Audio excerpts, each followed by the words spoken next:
Next, তাড়াতাড়ি এসেন, তাড়াতাড়ি এসেন। ইস কি ভিড় রে, 150 জনের পর লাইন পানু এলা শুনি। স্যার আমি স্বপন ঘোষ।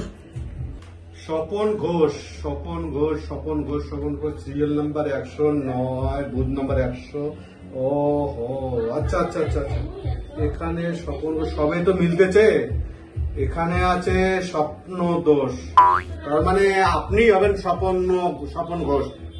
আর আপনার নাম এখানে দাদা এক কাজ করবেন, এখানে লেখা তো আছে আপনার নাম স্বপন ঘোষ, এটা তো বুঝলাম।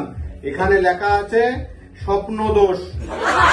যাই হোক, এবার ভোটটা দেন, এরপরে কিন্তু আপনি ভোট দিতে পাবেন না। সামনে বিধানসভার ভোট আসতেছে, আপনি এই নামটা সংশোধন করে নিয়ে আসবেন।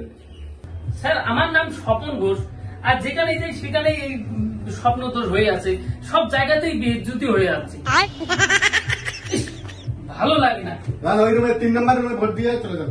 আচ্ছা নেক্সট, তাড়াতাড়ি করেন, আর বেশি টাইম নেই কিন্তু, তাড়াতাড়ি করেন।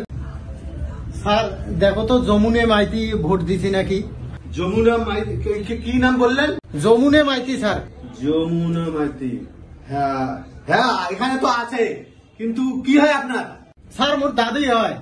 উনি তো ভোট দিয়ে চলে গেছে, 1.5 ঘন্টা হয়ে গেল উনি ভোট দিয়ে চলে গেছে। ইস, এবারও দেখা না হল স্যার। বেশ, মা কল বলে টক্করি যা গেলি এলা ওটা তোর দাদির সাথে দেখা হবি। ইস, এবারও দেখা না হলে।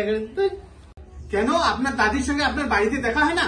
স্যার কি করে দেখা হবে, দাদি তো 15 বছর আগে মারা গেছে, শুধু এই ইলেকশনের সময় ওই ভোট দিতে শুধু আছে। স্যার আপনি কি আগামী বছর থাকবেন? যদি থাকেন দয়া করে যখনই আসে একটা ফোন করেন তো, অনেক দিন থেকে দেখা হয় না।